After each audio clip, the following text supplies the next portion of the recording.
This is Mobile Suit Breakdown, a podcast about Japanese sci-fi mega franchise Mobile Suit Gundam for new fans, old fans, and not yet fans, where we watch, analyze, and review all 40 years of the iconic anime in the order it was made.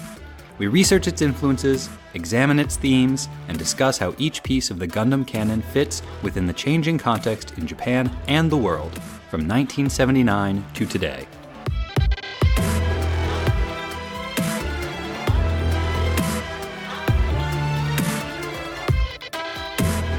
This is Mobile Suit Breakdown, episode 1.27, Patrimony. And we are your hosts. I'm Tom, lifelong Gundam fan, and also an antiquated device found in a junkyard. And I'm Nina, anime fan and some kind of monster. Yeah, you are. A big thank you to this week's new patrons, Nathan V, Triple T778, and Peter F. Your support makes Mobile Suit Breakdown possible. This week, I would also like to thank some of our fans on Instagram and Twitter who recommended us to all of their followers.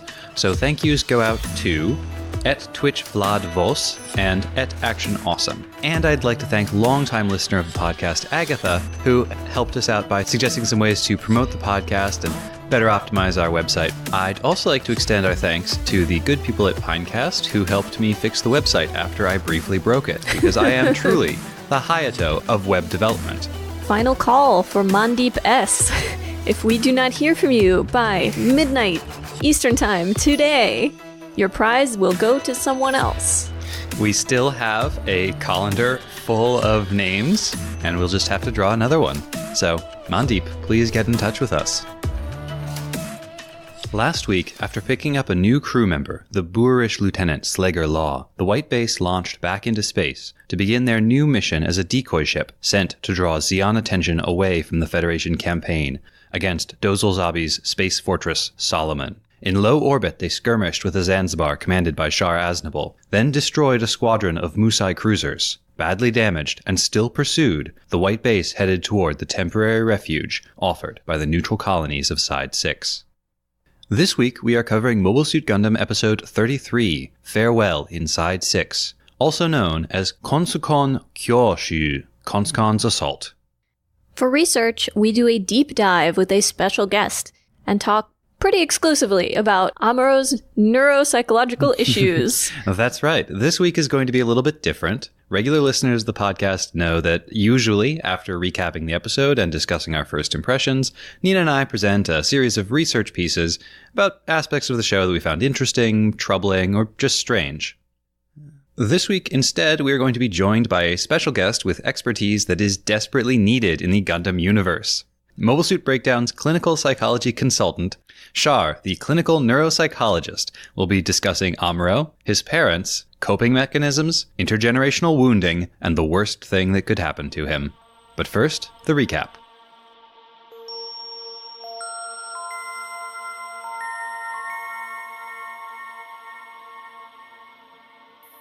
Zeon's Space Fortress Solomon, commanded by Dozlzabi, lurks in the ruins of Side 1. Offended by Kaecilia's use of his former subordinate, Shar, Dozl dispatches the powerful Konskon attack force to prove Shar's incompetence by destroying the White Base. The White Base nears neutral Side 6, as Amuro and Sayla patrol nearby. Alone together, Sayla asks Amuro about his feelings for Fra.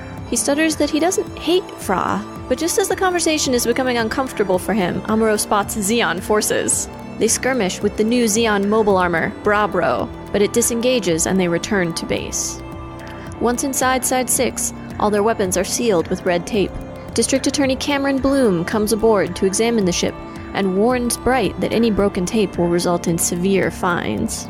There will also be no repairs for the White Base in Side 6. That would be considered aiding the war effort.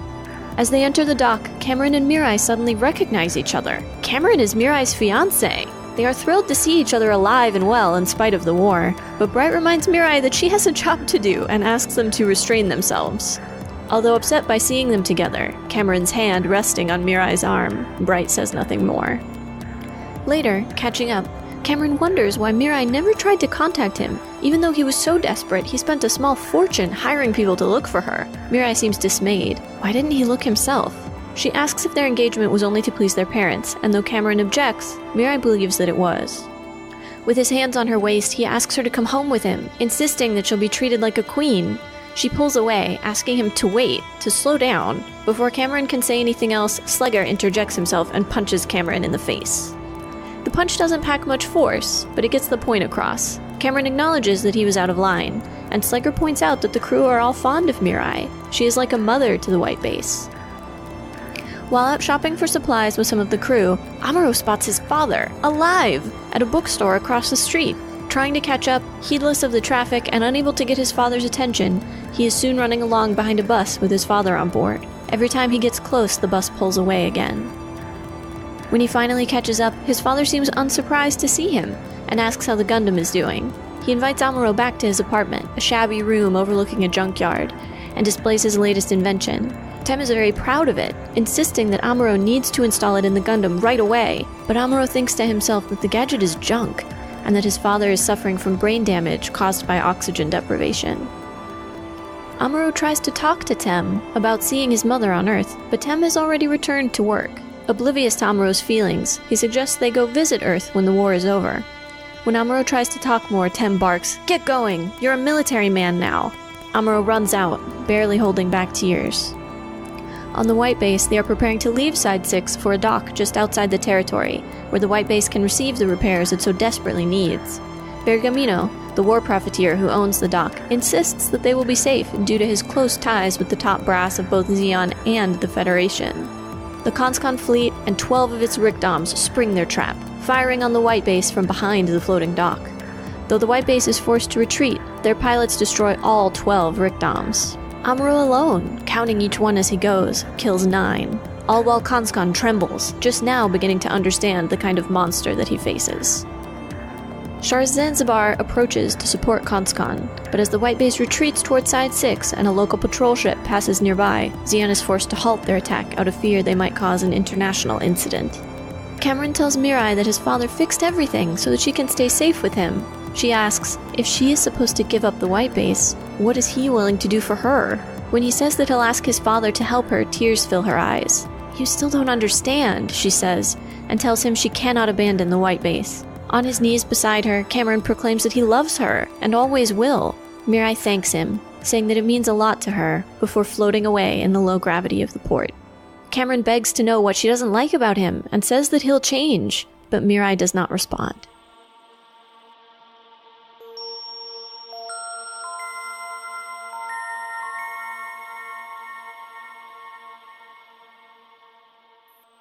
We're going to be doing something a little bit different this week. We have a special guest who's going to be joining us for the latter half of our First Impressions piece. Tom and I will address a lot of the points that happened in this episode, but we are going to save the discussion of Amuro and his reunion with Temre. And then for the latter half, we'll be joined by clinical neuropsychologist Char. S-H-A-R, not C-H-A-R. Obviously, Amuro's reunion with his father is the most dramatic part of the episode, but I love every interaction between Mirai and Cameron. That whole thing. And Bright observing the whole thing. Bright clearly is disgruntled and showing admirable restraint for not hauling off and just sliggering Cameron. When Mirai first talks to Bright about the fact that she has a fiancé, she makes it sound as if she doesn't even like this guy. Like, oh, it's just something my parents set up and, A reasonable person, a reasonable Bright, hearing that, would be justified in assuming that Mirai had actually never met this fiancé. Well, or if she had met him, didn't have any particular affection for him. Sure. When clearly their reunion shows us that is false. Yeah. They are both so happy to see each other and so happy that the other one has somehow survived the war so far. These are old childhood friends becoming reacquainted. And Mirai, who we have seen forcefully remove unwelcome hands before, lets Cameron leave his hand on her arm. It lingers an uncomfortably long time, for the audience at least. And Bright is standing nearby. The most he does does is bark at them slightly that they are bringing the white base into port and maybe Mirai should pay attention to her job. Yeah. But otherwise, he's just giving them side eye as they look happily at each other. And Cameron touches Mirai. It's not until their first conversation where they're catching up, Mirai and Cameron, that we get some clue as to what is going to be the essential conflict of this relationship. Mm-hmm. Which is that Cameron is a coward. Not just a coward. Cameron is so effete and so disconnected from his own feelings and from the world that he doesn't do anything. He talks about being desperate to find Mirai, and then he talks about how much money he spent and how many other people he sent looking for her. Right. I was going to say he's someone who's very used to solving all of his problems with either money or his father's influence. Mm-hmm. Whereas Mirai's life is obviously very different now. Yeah. She, in a way, more than almost anybody else, adopted life on the white base wholeheartedly. Mm-hmm. Well, and this is a woman who, from everything we've learned about her in the last few episodes, she comes from a very wealthy, very powerful family. And she could have gone to side 6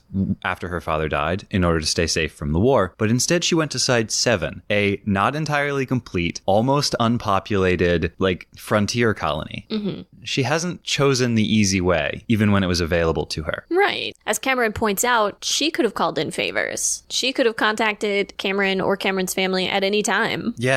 When he says, "Oh, I was desperate to find you," she really catches on to desperate. Mm-hmm. She really wants him to be a different kind of person, especially because of their long friendship, their long association of their families. She really wants him to have done something unexpected, but she's not surprised at all when it turns out that all he did was hire people to look for her. He both fails to recognize or acknowledge in any way that he's asking her to give up something significant and important. Yeah, he thinks he's doing her a huge favor by giving her a way to escape the white base. And he completely fails to pick up on her disappointment in his reliance on money to solve all of his problems. And he begins to get very pushy in a way that made me uncomfortable watching it. Mm-hmm. He's got his hands on Mirai's waist. He's saying, "Come home with me. My family will be so happy to see you." Like he's saving her from this life. And she's like, "You need to slow down." And this is when Slegger shows up. Slegger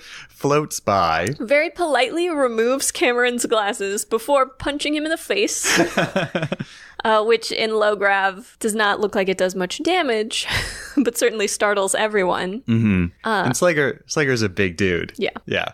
And this gives you a really interesting contrast between Slegger and Cameron, because Slegger is also inappropriately forward. Yeah. But Slegger knows how to take no for an answer. It doesn't stop him from asking you again later, but he's not persistent the way Cameron is. It's difficult to explain if you haven't watched the scenes, so I hope most of you have. Slegger annoys the women on the white base. He doesn't scare them. And Mirai seems a little freaked out by Cameron in that scene. Like, Mirai is a little afraid.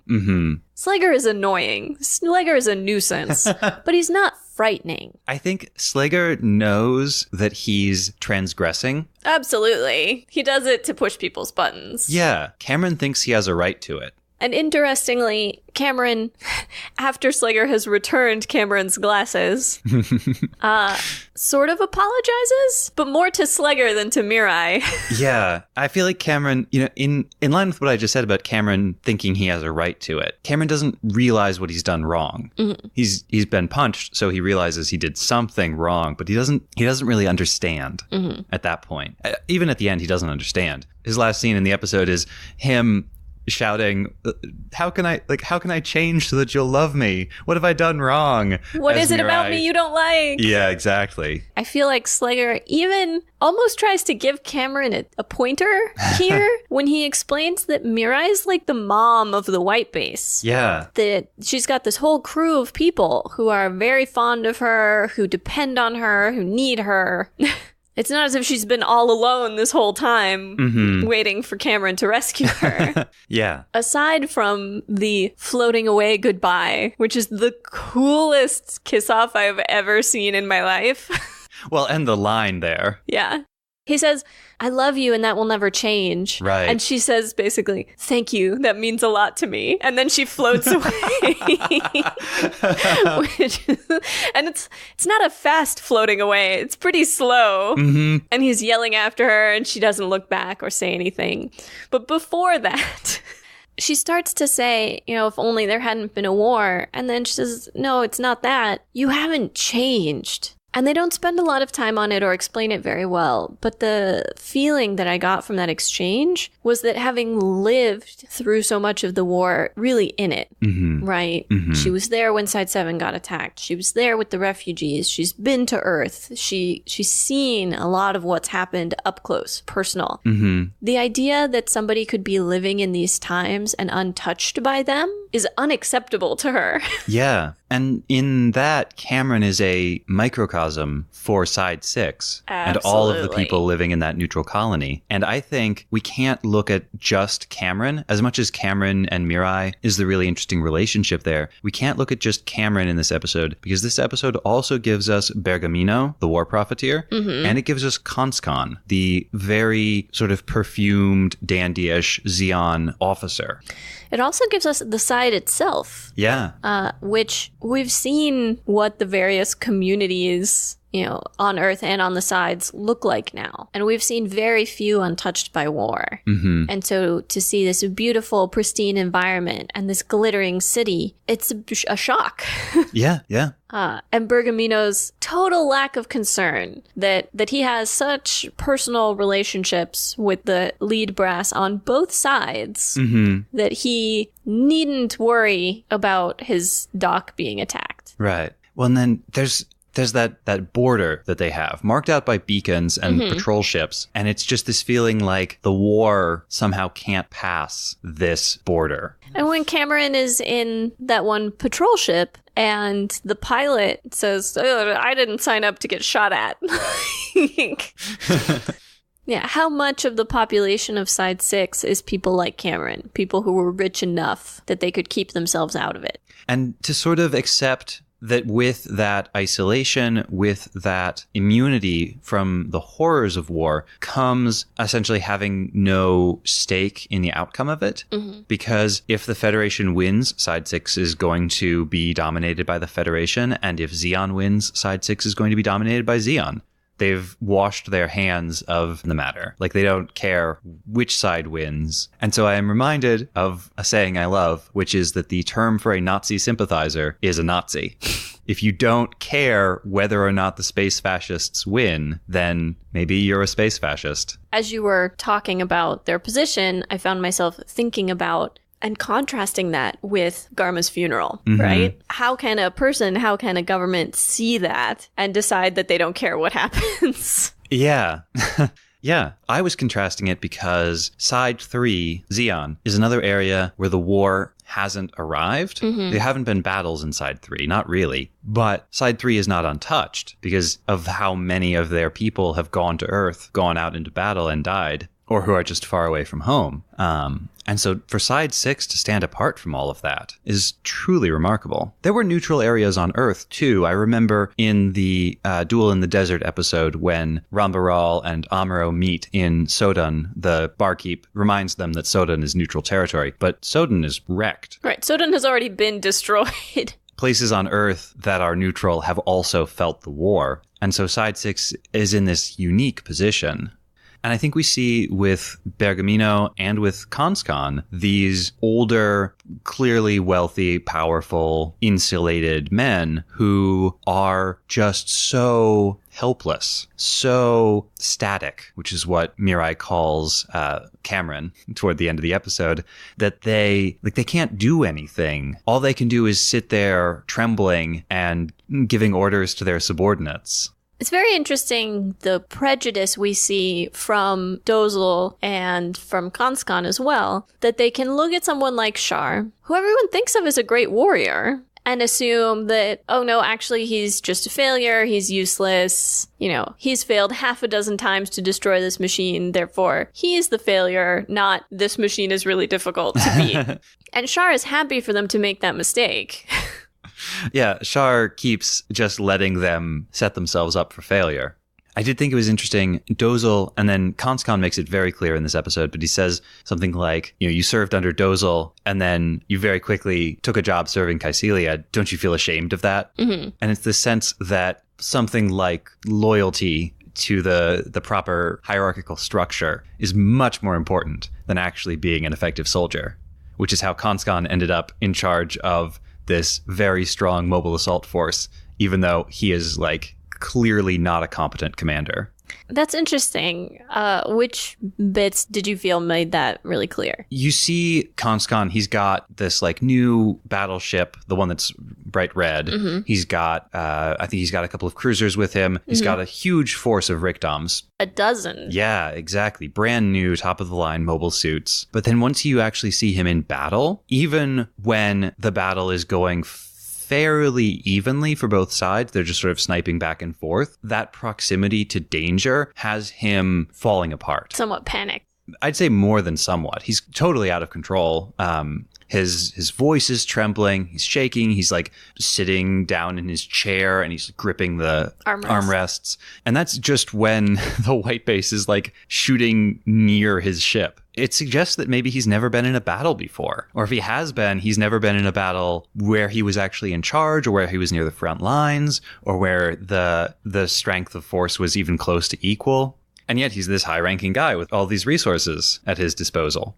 And Bergamino is so overconfident in his connections and his money to keep his business interests safe. He doesn't even have security. I cannot believe that a war profiteer with a floating dock frequented by both sides would not have even minimal security. I do not believe it. Yeah.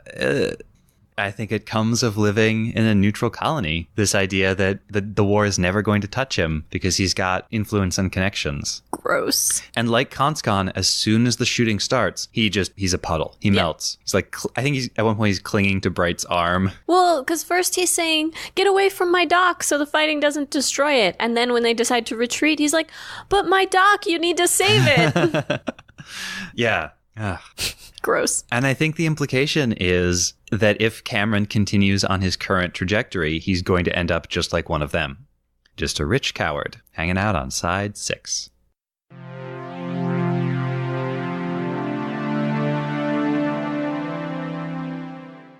Cameron in this episode is really important, not just for giving us the Mirai relationship and not just for giving us another way of looking at side 6 and Bergamino and Conscon all together, but also because Cameron's wealth and influence comes from his relationship with his father. This is an episode that at its core, and as we'll talk about it very soon, is about Amuro's relationship with his father. And we can see what Cameron gets out of that relationship and what Amuro gets out of that relationship and the different sorts of people that it's turning them into. And so that's something to think about as we get into talking about Amuro and Temre with our special guest.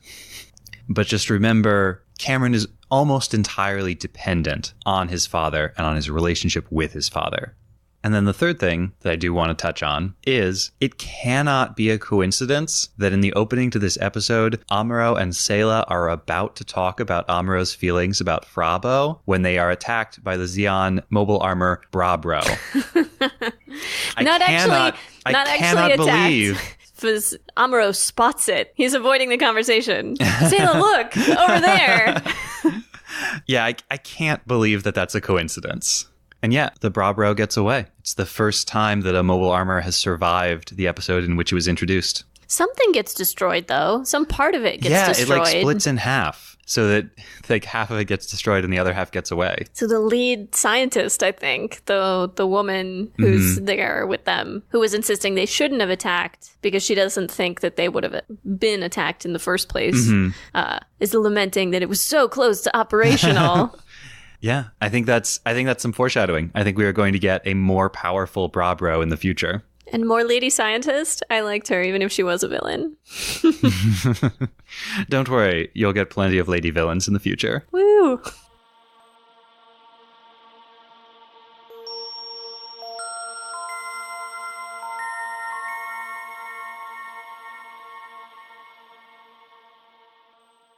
This is going to be Mobile Suit Breakdown episode 1.27, which we are calling Patrimony for reasons that are about to become very apparent. Whoa.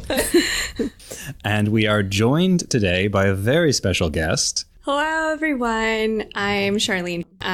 What else would you like me to say? Why have we chosen to invite you onto the program today? Because I'm in the area and I have, and I am currently studying to be a clinical neuropsychologist. I'm currently considered a clinical neuropsychologist and will be your consultant in clinical psychology for today. Awesome. We have a lot of questions about particularly Amuro. This poor boy. Yeah, Amuro seems to be having some difficulties, and I think he probably needs a clinical neuropsychologist.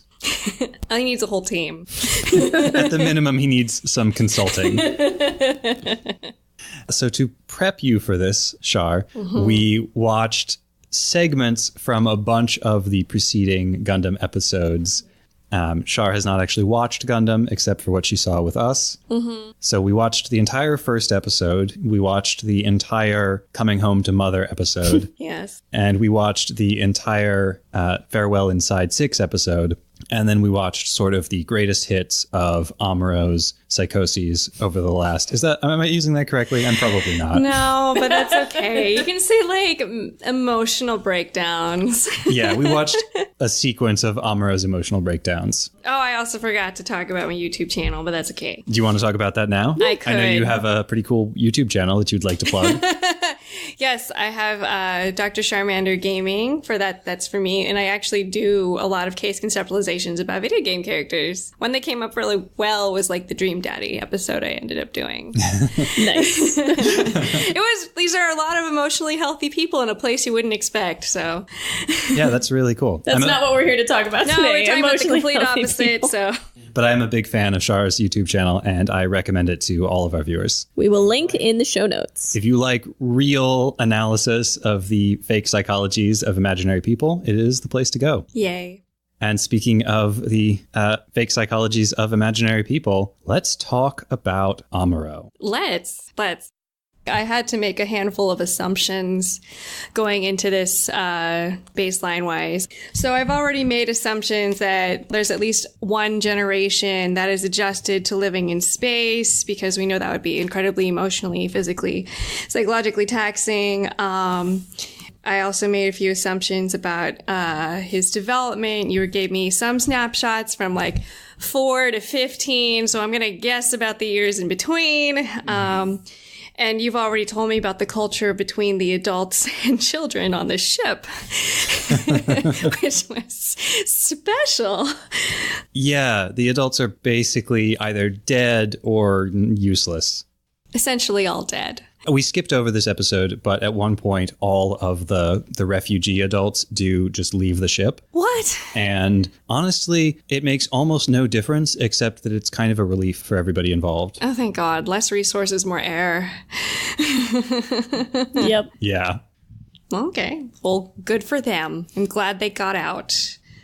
So other than that, I'm glad that they dedicated at least 2 episodes to his parents, which was interesting. I think Amuro might have some issues with dealing with his parents and with parental figures. I mean, after the first episode where his dad briefly appears, Get sucked into space. unintentionally bequeaths the Gundam unto Amuro and then gets sucked out into space. Yeah, it was a bit of a surprise to see him again here in Farewell Inside 6. Yeah, his hair looks a little different. It's weird that an episode that's all about Amuro having a reunion with his dad would be called Farewell, isn't it? It's almost like he does have to say his own goodbye to a version of his dad that he's been looking for. So when we went to see his mom, in our discussions, I was talking about how that entire metaphor of soldiers invading a home space meant something else. And I suggested that it's a metaphor for the mom having an affair as like the home being like representative of her role and slowly being invaded by military culture. It was great to hear that I was right because it was in the books.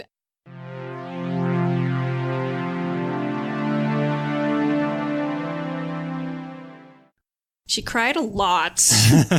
Yeah, she seemed very emotional, very emotionally available, perhaps. No. Wrong word. He literally leaves her his childhood toy in a way of just saying, I'm leaving all my childhood here.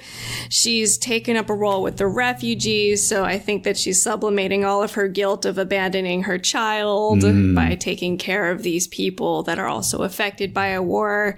And I just don't understand why it was just like, I don't want to live in space. And that was all we got. I know that there's probably more subtext, but it's literally just like, just go. I don't like space. It's cold. Well, it's funny. Like I said, she was crying for so long, and I was just like, one of my number one referrals from like emergency rooms and primary cares and doctors are like, patient crying in room, someone talk to her. Wow. The medical system. It's so good. Yes.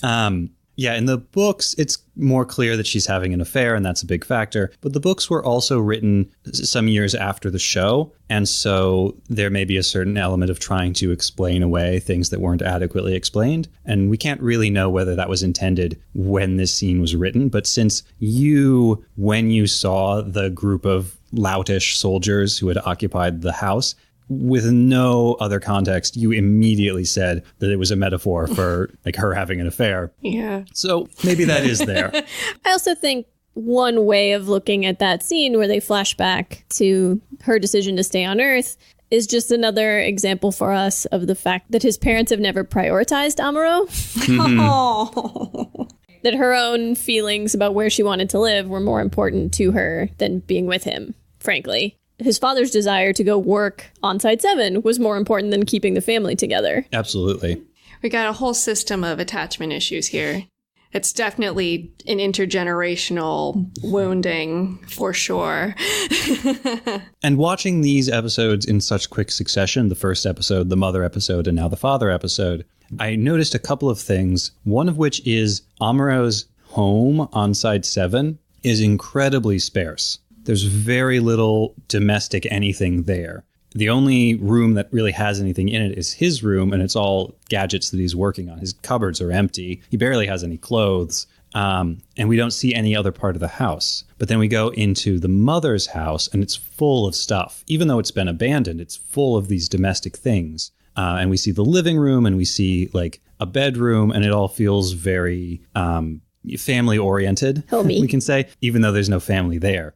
And then he gets to his dad's little like apartment over a junkyard. And his dad's apartment is almost identical to what Amuro's room was like at the beginning, except it's even more trashed. The parallels of seeing them one right after the other is the mom saying, oh, I wonder if this is just because you were raised by a man, but that was for something unrelated. But it's interesting that she said that. And then you cut to essentially the father showing the same coping skills that Amuro has from the beginning.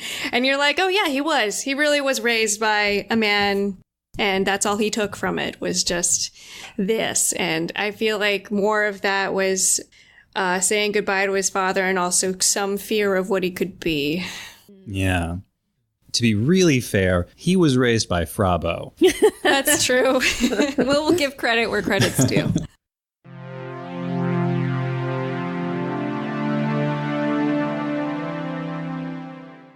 I noticed when we were watching this, when Amuro was having his breakdowns and he was getting his sort of pep talks from Frabo, you described it as being a very sort of, I can't remember exactly the terms you used, but it was like... No, so it's invalidation. That was what I was like... And you could hardly call what she says to him sometimes pep talks. Yeah. I'm ashamed of you.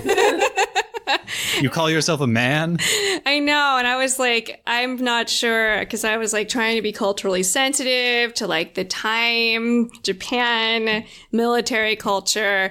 But I was like, oh God, this is all where toxic masculinity came from. And it's so interesting that whenever she talks to him, it's always this invalidating speak. And then whenever she talks about him without him there, it's always like, but he fought for you. Why aren't you going to look for him? He's so great. And I don't know. I wonder what her psyche's like to try and like have these two pictures of Amuro for herself. And which one she's actually in love with. That is a fascinating question. Well, and for Fraubo, I mean, we don't spend nearly as much time with her because she's not the main character, but she is a main character. And for her, we have, you saw the first major thing that happens with her is she watches her mom and her granddad die. Yeah.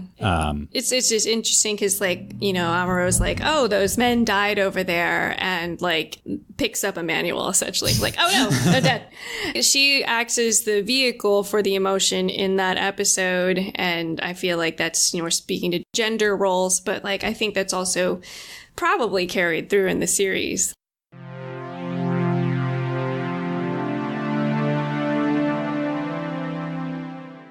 I have a notebook full of notes that I could reference, but like that was more just like my case understanding of him. And then Can you share a little bit of your understanding of him with us? My hugest problem, and this is a problem for me clinically, is just there's actually a threshold for diagnosing everything above the age of about 16, 17 is where I could do it. And you all telling me that they're all 15, I'm like, anything I have is probably invalid because of how old they are.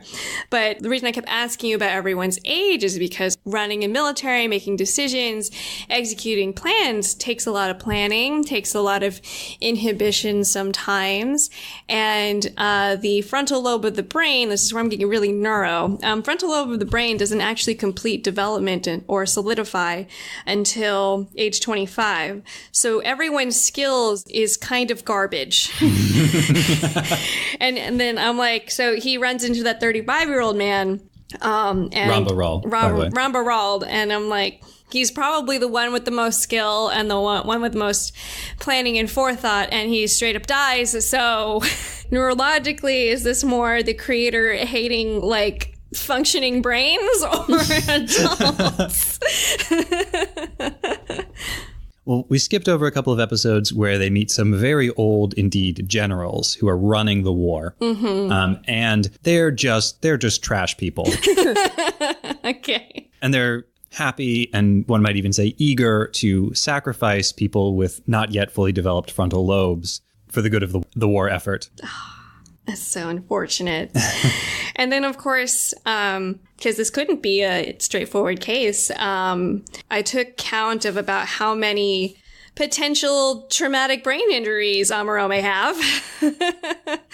And you didn't watch the episode where he blacks out while he's trying to launch the fighter at very high speed. Oh, good grief. Yeah, he's out for a while in that one, actually. God, how long is he out? It feels like minutes. Okay. Well, anything over 30, I would have been concerned. I'm still concerned.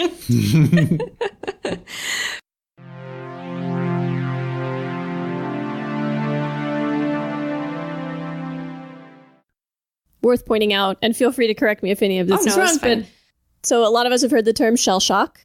Yeah. In World War I, they thought that was part of what caused PTSD-like symptoms. Mm-hmm. In soldiers, they thought it was the impact of the explosive shells.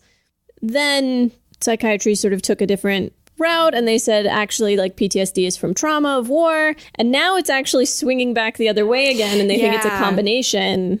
So they have a fun field for that, which I kind of tangentially get into. It's called polytrauma. Ooh. Where I don't induce multiple traumas, but they're people that have come through, and they mean the poly meaning both the physical trauma and the emotional trauma. Mm-hmm. Because what we have are these awful confounding overlap.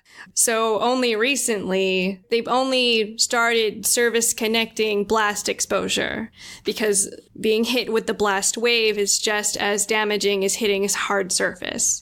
Mm-hmm. So we have that, and that's wherever you're hit and whatever your distance to it, they actually have that mapped out on a really nice graph of like how severe the symptoms should be based on your exposure. That'll be the symptoms you demonstrate. So when he was like maybe a third of a kilometer away from a nuclear blast, you feel like that would have affected him? I was like, this boy's got tinnitus. Someone like, someone do something. This poor boy. Then the second part of the polytrauma is the actual emotional trauma, which is the PTSD. So because of that, they kind of have two different fields now, but I totally get that. And it's actually a lot of psychoeducation I have to do with people. It's just like shell shock, PTSD, warriors, battle fatigue. All of those are the same thing. We conceptualize them different.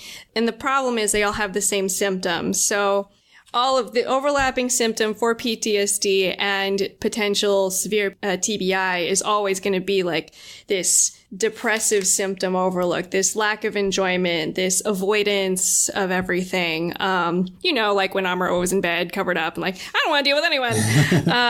This inability to feel pleasure, this inability to connect with people. So, and that's what made it so hard. But if we look at the etiology, we're able to treat it better. Same thing, different pathways, but in the end, someone's still suffering. Etiology meaning the thing that caused it? Yes, that. So there was something else you mentioned earlier, the intergenerational aspect. Yeah.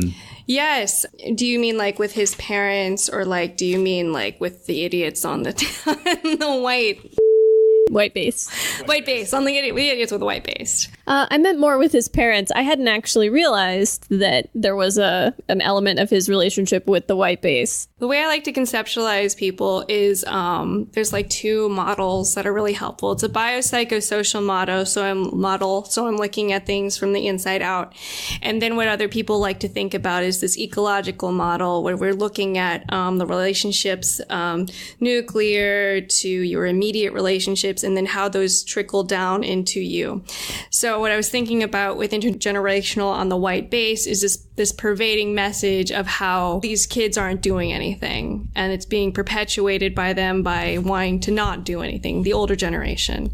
If you grow up just steeped in that message, that's an intergenerational wounding, much like what some people would say is happening now. Mm-hmm.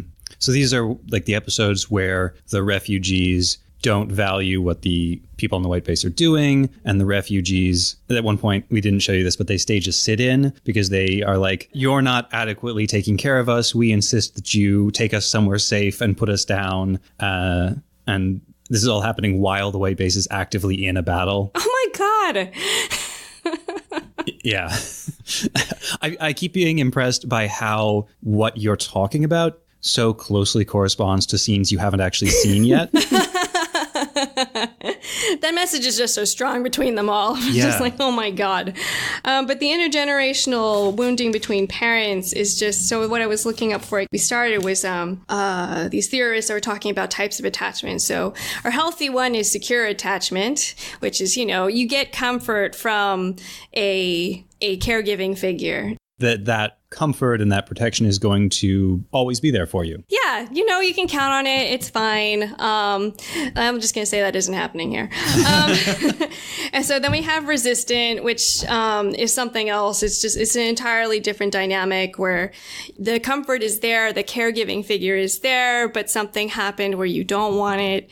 I was mostly focusing on insecure, ambivalent, and insecure avoidant attachment, because what they like to do is break it down even more.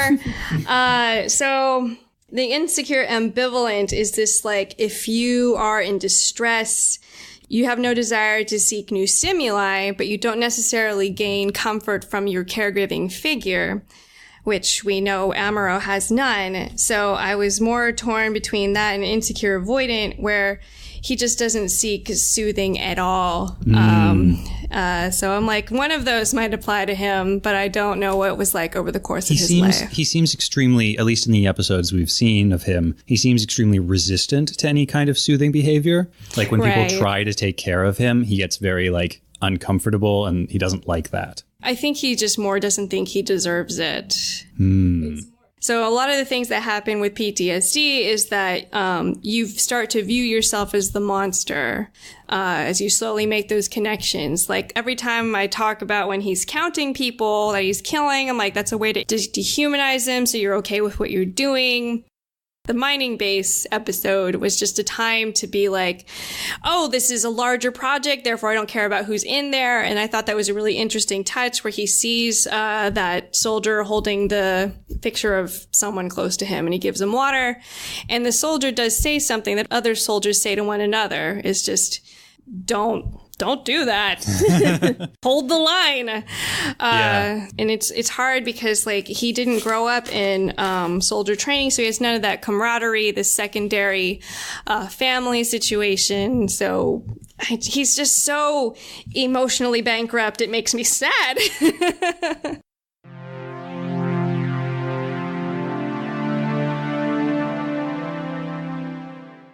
I hadn't put together the counting thing before watching this with you, but in a couple of episodes, when Amuro's facing a lot of enemies, he does count each one that he kills.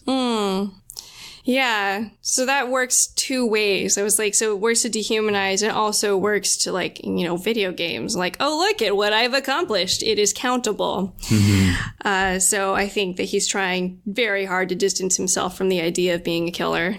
And make himself feel good about himself and what he's doing. Yeah, poor boy. Like, I'm the best at the Gundam.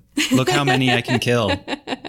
That's exactly what he says when he's stuck in the cell. Yeah. And I thought that was fantastic. Just the way he said it, you can actually see an identity shift in him in the cell. Because what happens with a lot of people that are reassigned positions in the military is just like, I've worked so long as a gunner, then they promoted me, and they kind of feel confused because, like, the only thing I know how to do is this. So it becomes their identity. So when he actually shifts to, I need to kill Rambo Rao, that's a functional shift to not tied to the Gundam, and it made sense that he went in the tank to go do it because he's like, you're gonna take away my tools, I'm still gonna fulfill my destiny. And then you told me he died, so Rambo Rao died, so I'm like, okay, so he just fills it in with Char now. He may have been substituting Rambo Rao for Char in the first place. After Char orchestrates Garma's death, Char gets reassigned for a little while. And that is sort of when Amuro really goes off the rails, is when he doesn't have that rival around anymore. Oh, really? Do we see any of that? It's not directly connected to Char. Coincident timing. Yeah. Okay. So, like, you know, when Amuro goes to see his mom, that's shortly after Char has left. Okay. Yeah. Interesting. Yeah. Like, everybody needs to be seen black and white. It really needs to be, I need to know who's the good and the bad. And, like, he vacillates between that a lot. He also has a kind of, like, an admiration for Char in some situations. What's your take on that? It makes sense that it would come out that way out of a 15-year-old. 15-year-old coming out with this, semi-fanaticism, it sounds like, because they don't know what respect for skill looks like. So probably have to see more of it because I would need to know his behavior doing it. But the fact that it's even happening totally makes sense. What I've seen so far is just like, what are the mentors for Amuro? Oh, non-existent. So I will overlay one on someone I know who has skill, but I know they're the bad guy, so I'm going to be conflicted, and it's going to be weird. So that makes sense. Yeah, that makes sense, especially since Amuro, there aren't any pilots there who are better than Amuro at piloting. That was what was interesting when I saw the simulations for Rambo Rao, was essentially he's getting a mentor by proxy, even though he's the enemy, and he's playing that out in someone technically teaching him how to be better. At the cost of your life, potentially. But, you know, we all do what we do. Yeah. The creator of Gundam has said in interviews that Rambo Rao is supposed to be kind of a father figure for Amuro in that interaction in the desert where they meet up in the town and Rambo Rao offers him some food, which is also a scene that when we watched it, we thought was very sort of sexually charged. Hamon sort of...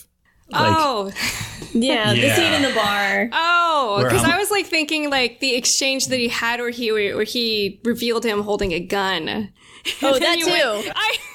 Where they're standing really close together. And Rambo Rao just like reaches. No, he like the cut's like really high up, so he's like, and I'm like, oh my goodness, what's happening? What is happening down there? That whole scene feels extremely sexually charged. Oh goodness, yeah. And yet it's also supposed to be like a father figure, mentor figure kind of situation. And then at the end of that episode, when Amuro destroys Ramba's mobile suit, and Ramba like swings away on a grappling hook attached to the Gundam's groin. Oh, that's where it was. I didn't see that. Yep. He became his... And that's the episode where Amuro ends the episode in his cell, like punching the wall and saying, I must destroy that man. Well, that's even sadder for what I just said. Well, I was going to go with, he was a father figure in the sense that we talk about like how in poorly formed father relationships, they're waiting for their son to strike back. So that's why he was removing his coat. And it's like, oh my God, look, you were showing aggression. But if we're going to look at it that way, and I'm not Freudian at all. She said very sarcastically. I did wonder, because I tend to think of teenagers as being in sort of the prime time of trying to work out how to have romantic relationships and playing around with romantic relationships. And Amuro only seems to develop romantic feelings for women who are much older than him. Well, are they though? Is anyone over Well, Matilda is probably, in her 20s? Yeah, Matilda's in her mid to late 20s. Haman is probably in her 30s. Well, that's because...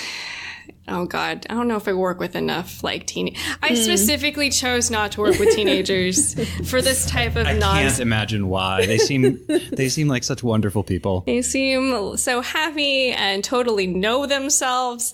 On top of all the sublimation of emotion that we have overall that comes from trying to assume duties beyond what they clearly have capability for, we do have these two people trying to figure out if there's a place for emotions. And that's always been something that teenagers have to deal with.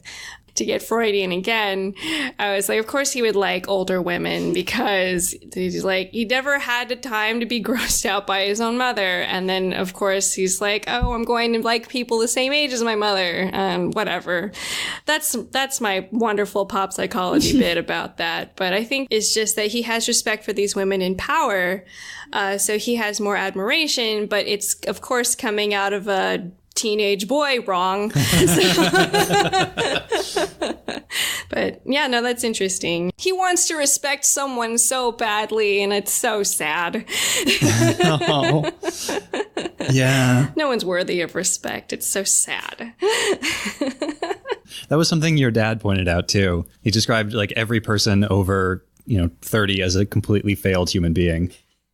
Yep. I do notice that the older women that Amuro really gravitates to are very, very different from his mother. They're much more authoritative. I think they read very masculine, both Matilda and Haman. And so maybe there's a sense of seeking that admirable older woman, but also really loathing or at least disdaining the sort of woman that his mother is, and consequently the sort of woman that Fra is. And then, so the women that he finds himself drawn to they're not, well, the other thing is they're not anything like his dad either. Probably so different that he finds them appealing. They are nothing like any of the grown-ups who have failed him. Right. You have yet to fail me. In fact, didn't Matilda save him? Yep. Yeah. She Several sacrificed her times. life to save him. Something that neither of his actual parents would ever do. Oh, man.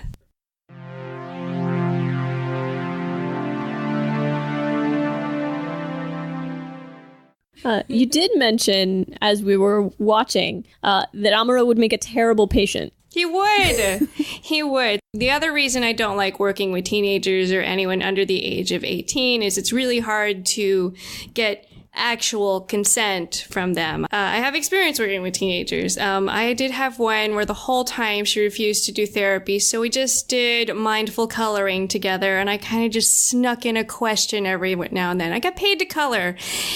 Not ideal, but I was very sad about it. And he seems just vocabulary devoid for any emotion he has. The snippet before we got distracted was just oh, did you hate Frau or something? And he was like, it's not like I don't hate her. And that's so extreme. It's do you hate her? Do you not hate her? He's like, I don't know the words for the middle. And that's what I do with all the time for everyone. I have to give them this whole wheel of it's colors and it's beautiful. It's the names of emotions. That's why, and one of the conventions I went to 2 years ago when Inside Out came out, we loved it because we're here's at least 5 emotions that you can name, you can throw a dart at. And for children, I hand you stuffed animals. You can tell me, I feel yellow. So, That's why he would be terrible.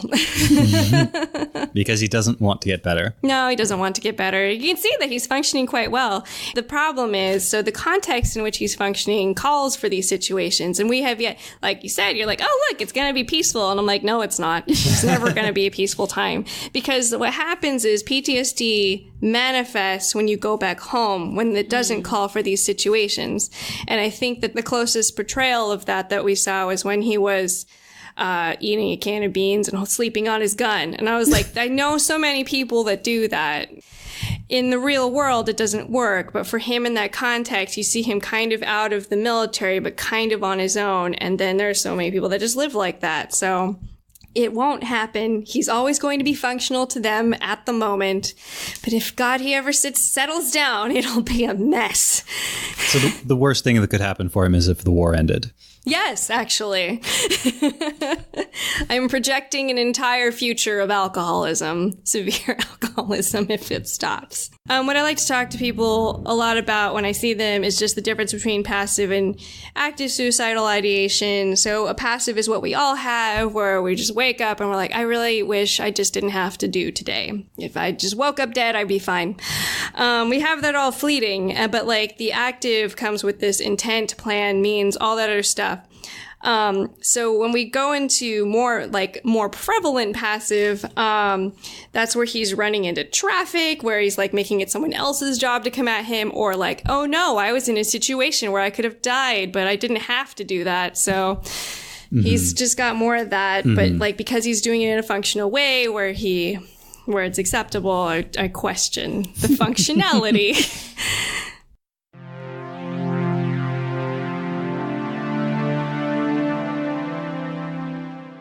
So that scene where Amuro sees his dad again, and he catches a glimpse of his dad in a bookstore across the street, and he runs out into traffic to try to find his dad again, after lying to his crewmates and telling them he's just going to go check out the bookstore. And then we get this extended scene of Amuro running after his dad. And every time he starts to get close, the bus that his dad is on pulls away again. The nostalgic music. It is nostalgic music for all the times that your father has left you. It's hard. It's so sad he finds that nostalgic. Well, and his dad's an engineer. Amuro, when he was safe at home, so to speak, was, tinkering with electronics constantly. There's clearly a sense of Amuro trying to model himself on his dad. That feeling of like always trying to catch up, but never being able to. Oh, that's beautiful. Oh, thank you. But then he actually gets there, right? He gets to where his dad is living, and it's a junkyard. Yes. It's a mess. There's nothing there for him when he finally catches up to his dad. There's a room of disappointment. Nothing there for him emotionally either. His father's reaction is, oh, it's you. How's the Gundam? How is the cold machine? How is the machine I built? Yeah, no, that was terrible. Wait, when you say the machine I built, do you mean the Gundam or the Amuro? So I can't help but wonder in that scene, because Amuro thinks to himself, oh, Dad must be brain damaged from being oxygen deprived when he was pulled out of the side and into space. But how much of that is Amuro needing to justify his father's coldness by saying, like, he is physically sick, and that's why. Yeah. Oh, absolutely. It's not his fault. In fact, it's this thing that I did to him. I had some hypotheses for both of the guilt going both ways. Ooh, please share them. Well, I have had a ton of experience working with TBIs. I have yet to have any experience working with anyone that's gotten oxygen deprivation in space. So I don't know what that looks like symptomatically, or what that would look like down the way. Also, how much time has passed since the dad has been out there? Well, that's a serious question. How much time has passed? Something on the order of a month. Has it really only been... That's it? I would think a couple of months, Not more than 2 months, I don't think. God, I was hoping... I can actually check this if it's important. Oh, no, I was just hoping at least a year. Has he at least gone to age 16? Oh, lordy. All right. Anyway, so I had like two hypotheses like going on both ends. So I'm like, from the father's end, I've seen that kind of emotional distance when your son... If your son is responsible for, an example, shooting you in the mouth, you really don't want to believe that that your son is capable of that. You really don't want to. So you wrestle with this kind of like who to blame. So if he's wrestling with it with also oxygen sickness, we're going on like about like 60% brain functionality and trying to work with that. So I thought that a lot of that could be on the father's side of like, I don't know how to respond to my son, but I don't want to blame him for what happened to me because that would mean that I would have to come to terms with that reality. So instead, I will try and help him on his way with this thing that I found, and we have yet to figure out if maybe it was useful. I don't know. From that standpoint, that would be fascinating if he had that kind of nuance with him. I have really good news for you, Shar. Yeah? Amuro has had a birthday.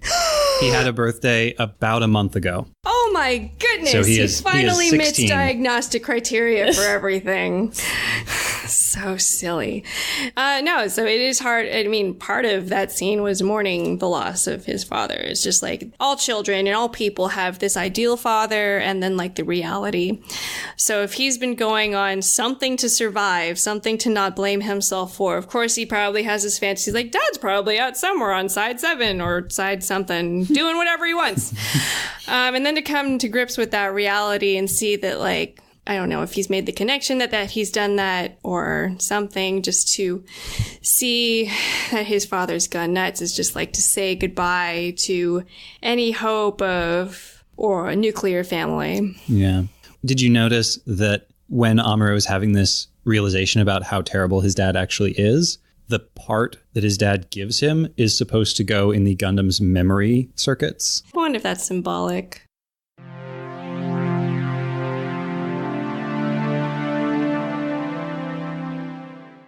Well, the creator, Tomino, he is of a generation. He was born early enough that he was about 4 when World War II ended. His father was a military engineer, and he never talks about his mom. Wow, I would have loved to have that before I watched all this. I didn't want to bias you. Oh, Lordy. Wow, he must hate emotions. I think he likes emotions to be quiet and far away.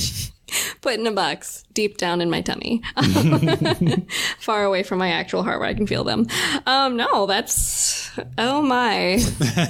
I'm gonna have to do more writing. Do you think that the message was more of like, remember the awful things we experienced, or what do you think were his hopes that people took away from this entire series? He's very Delphic. He gives inconsistent answers all the time, and the only thing he consistently says is figure it out for yourself. So he's not very helpful about that. So he's relinquished responsibility for flavoring your views. Basically, yeah. Well, that's very reminiscent of not wanting to listen to your mother.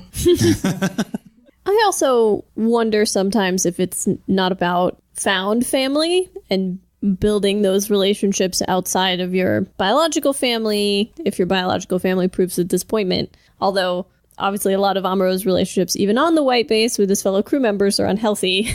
And none of them are... I mean, they're all more or less his peers, right? They're not... Well, I mean, Bright's 19. Might have had a birthday. Bright might be 20 by now, which makes Bright ship dad. And there's a rotating cast of ship mom. Although that under different circumstances gets named pretty explicitly as Mirai in this episode. Yeah, I was like, doesn't it like for the sake of like family systems theory, they've already done that. We're like, we're holding hands. We are parents. You are our children. Yep. This is our house. It has guns. It's true. Fra initially, because she's doing the laundry and she's making the food and she's taking care of the little orphans, Fra has a very domestic, motherly kind of attitude. But as we've gotten to know her more, she's actually become more of a child character-wise. Yeah. And so maybe she's falling into more of like a sisterly role rather than a motherly role. There's actually a book about the role of the eldest daughter in most families is just to pick up on the smaller details that the mom has less time for. And I feel like that's where she's going with Mirai being more of the actual mother. If mom is piloting the ship, then I gotta clean the ship.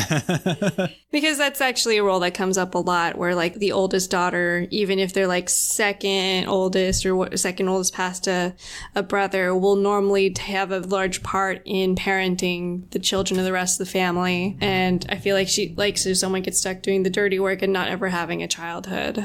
So I think that might be what's happening for her, for Fra. Is there an equivalent for the oldest boy? No. Huh. No, they kick you out. No, kidding. No, there just isn't. There just isn't, actually. How interesting. After we finished recording, Shar asked me to clarify that when she said that the older sibling role doesn't occur for boys, she meant that it doesn't occur for boys who have a father figure who is meeting basic needs.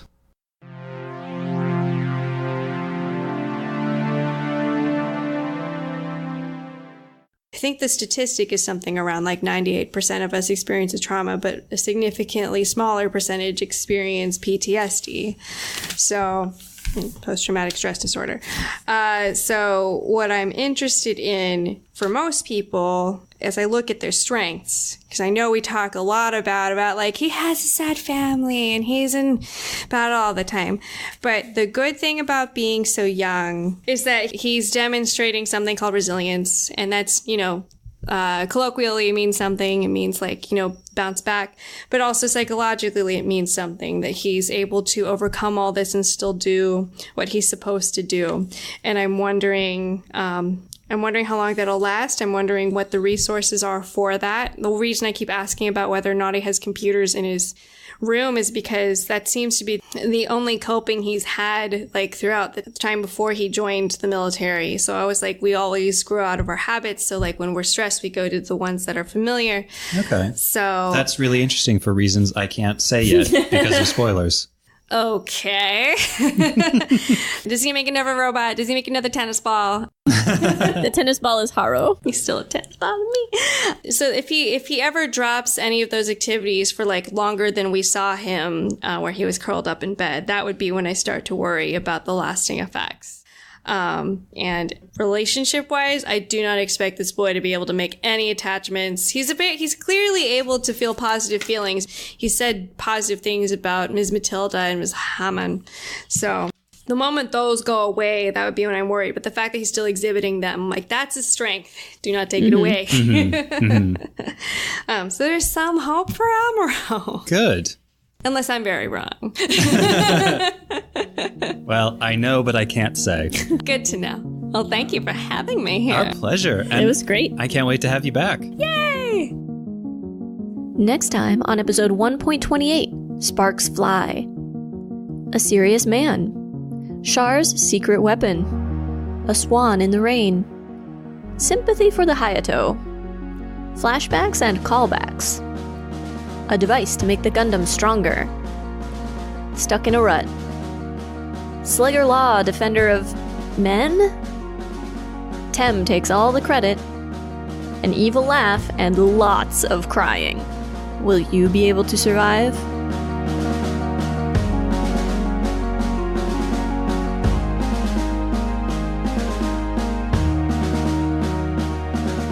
Make sure you do all of the podcast things. Subscribe, share, review, and pledge your undying devotion to Mobile Suit Breakdown for free on fine podcast services everywhere and on YouTube. Join us on Patreon for great bonus content, access to the MSB Discord, and to support the podcast. Just go to GundamPodcast.com/Patreon. You can follow us on Twitter at Gundam Podcast, on Instagram at Gundam Podcast, and on Facebook at Facebook.com/Gundam Podcast. And you can check out our website, GundamPodcast.com, for all our episodes, show notes, and more. Plus, you can email your questions, comments, and complaints to GundamPodcast@gmail.com. Or shout your wrong Gundam opinion to us in person by coming to scenic New York City and yelling, "Slayer Law is a perfect role model for all the young, impressionable teens on the White Base. That's why he was assigned there by Federation Command, on any busy street corner. We'll totally hear you."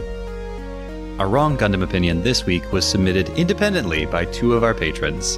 So thank you to Charlie W. and Zach S. The intro song is Wasp by Misha Dioxin. The closing music is Long Way Home by Spinning Ratio. You can find links and more in the show notes. And thank you for listening.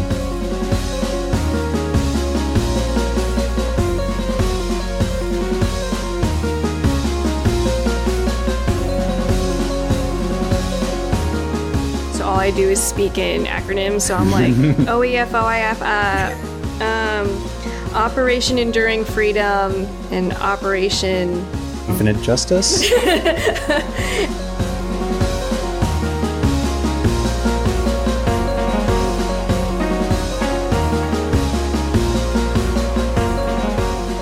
And you can also tell Anne, like, if you notice my voice change, that's me doing therapy voice. You should just tell me because I hate when I do that. So.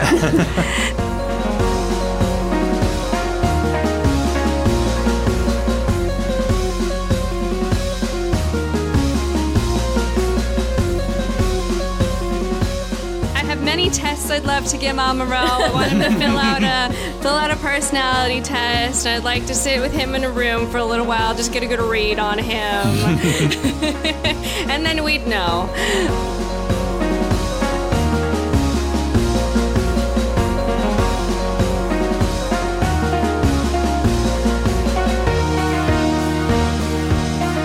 Yomigaeru, yomigaeru, yomigaeru, Gundam, kimi o tsukame.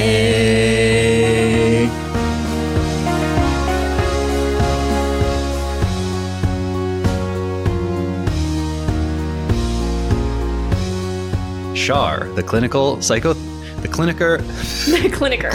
The clinicer. Char the clinicer.